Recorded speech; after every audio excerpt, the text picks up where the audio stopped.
My name is Brittany Lebeater, and I did the alternative option for the action research where I wrote a literacy paper. So my topic is action research carried out by science educators, an examination of the importance of action research for teachers and students.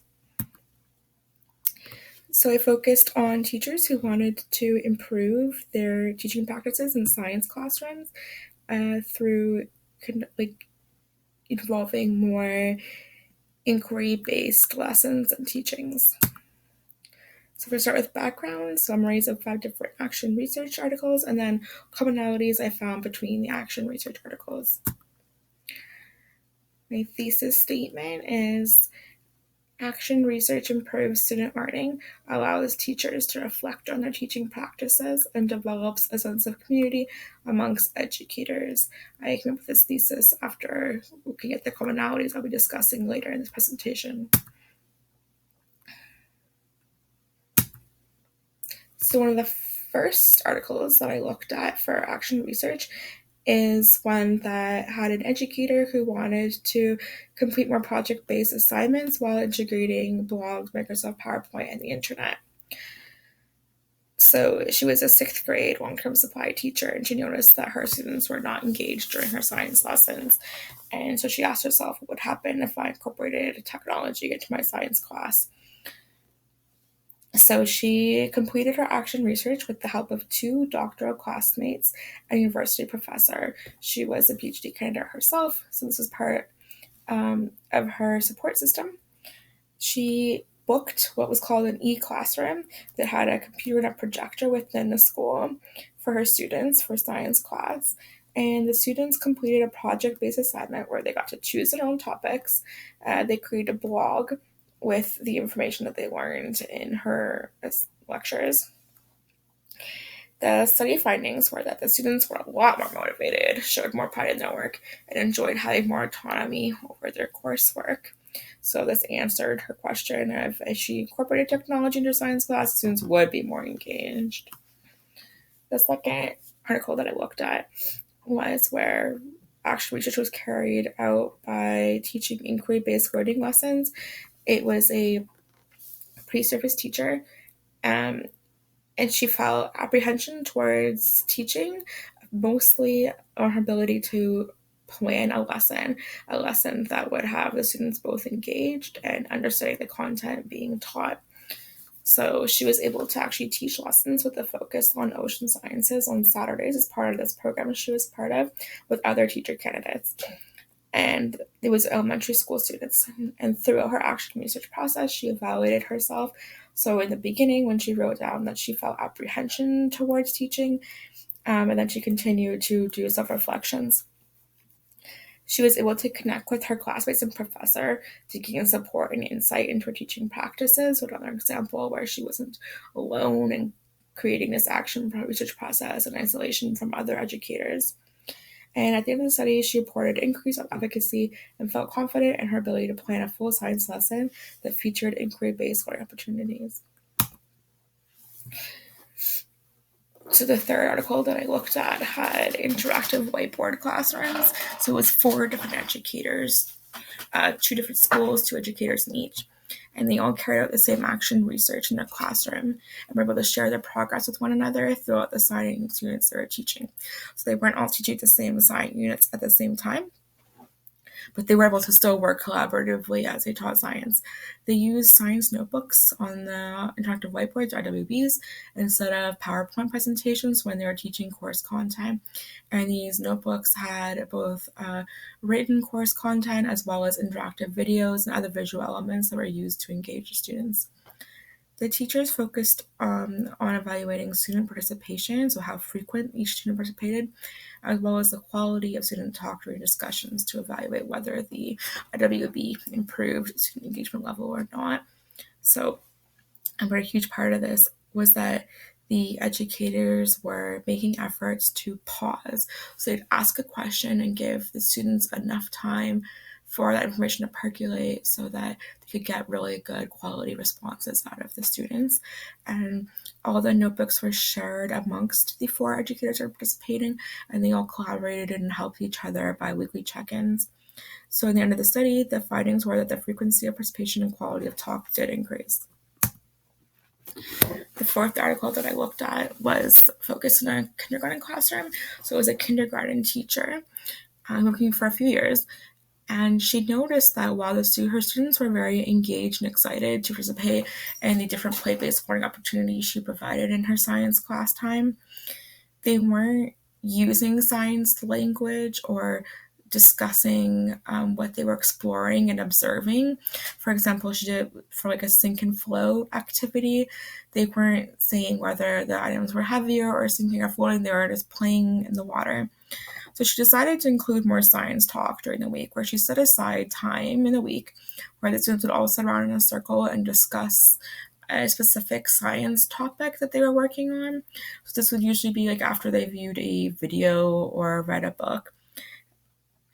And in the beginning of the school year, the students were shy. They didn't want to participate, or if they did, it was off topic. But by the end of the school year, they were able to put their own questions forward. So when they were doing inquiry, not only were they answering the questions of the teacher, but they were also asking each other's questions. And the fifth and final article that I looked at had two educators who were K-12, but they were focusing on research at the time, and they worked with a in-class current, grade 7 teacher to carry out the purposes of their action research. So they wanted to include more formative assessments to support student learning. At the time, the 7th grade teacher was not including a lot of formative assessment, and she wasn't really co-creating success criteria or anything with the students. So when these two other educators came in, they helped her throughout the summer. They came up with a unit together, and they helped her include daily formative assessments and then also scaffold the students' learning by helping them understand what the formative assessments were, and that a lot of them weren't being graded. They just want to see at what level the students were to help them. So the findings were that making students part of formative assessments so that they could be more active participants in their own learning led to them being more engaged and feeling more empowered. So as I examined all 5 of these research articles, I discovered that there were commonalities between the action research articles. So one that I found was that the teacher or educator conducting the research had help, or they worked in partnership with other educators. So in all 5 examples, the teachers had help from other educators. They collaborated, they helped each other. The teacher reflected both on their own teacher practices and the learning being experienced by their students, and then chose an area that could be improved. So, for example, that one teacher who realized that her students were not engaged, so she started using more technology to try and get them more engaged in the course content. In order for the action research to be successful, the teachers had to be interested in improvement and reflection. This was something that was mentioned in the kindergarten article, where the teachers have to be looking into their own classrooms and their own interests in order to make the action research as meaningful as possible. The students' needs were met in new ways, and they got a better and more enriching experience as a result of the research. So in all ways, the students learned more, they were engaged more with the content. It helps the educator, it helps the students. And finally, a part of the experience that the educators enjoyed was working in partnership with the other teachers and enjoyed the inquiry process that arose from communicating with one another about their classrooms and how to make improvements. So the teachers all mentioned that they liked being able to bounce ideas off each other. Often they feel isolated within their own classrooms, and getting to connect with teachers who are teaching the similar subjects and similar age groups really got them to reflect on their own practices even more. So next we'll discuss method. So the action research process by Stinger, Christensen, and Baldwin is where you're gathering information about your room. You're thinking, where you're reflecting on or analyzing that information, and then you're acting on it. You're planning, implementing, and evaluating the student learning.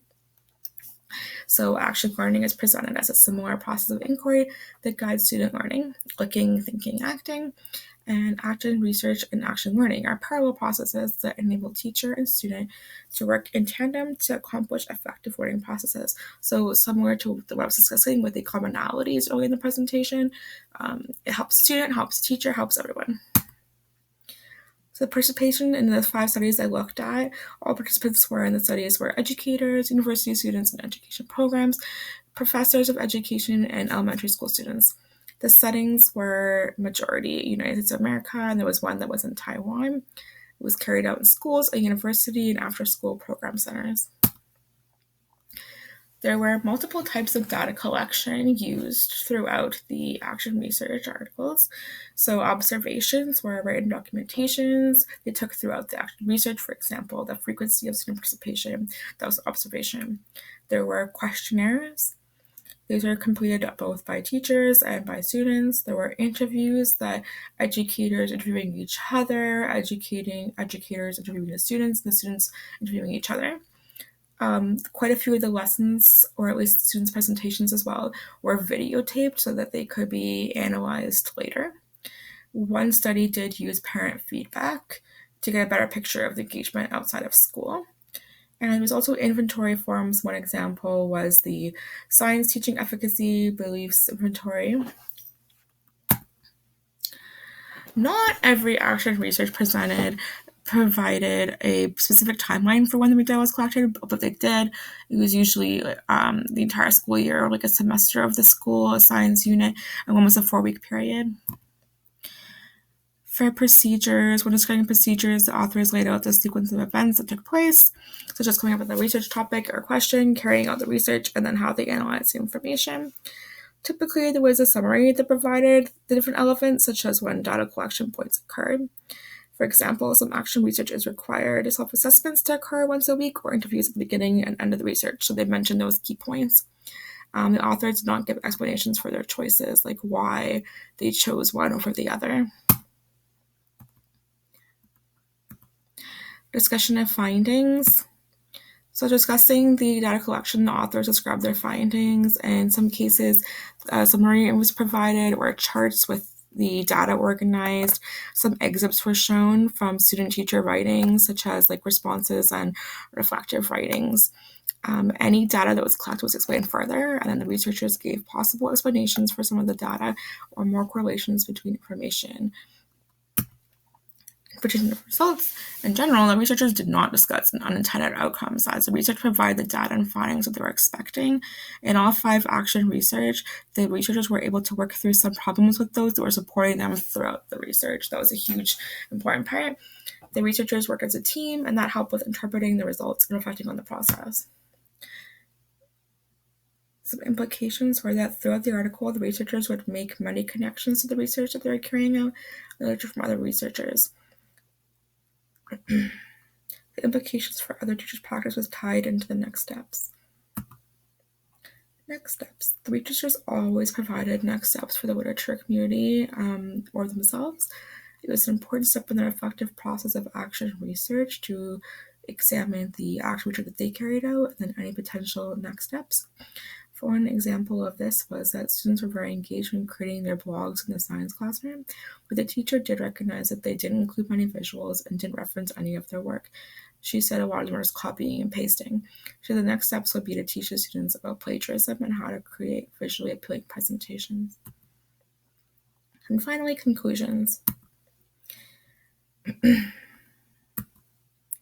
Important takeaways. So action research improves student learning. In all 5 research examples, the students' learning improved. They were more engaged in the content, more empowered, and learning more content. Action research allows educators to feel a sense of community. Many teachers can feel isolated within their classrooms, and action research allows them to collaborate and learn from one another. And finally, action research allows our teachers to reflect on their teaching practices. In order for teachers to begin the action research process, throughout the process, and at the end of the process, they must reflect on their teaching and the students' learning. Thank you.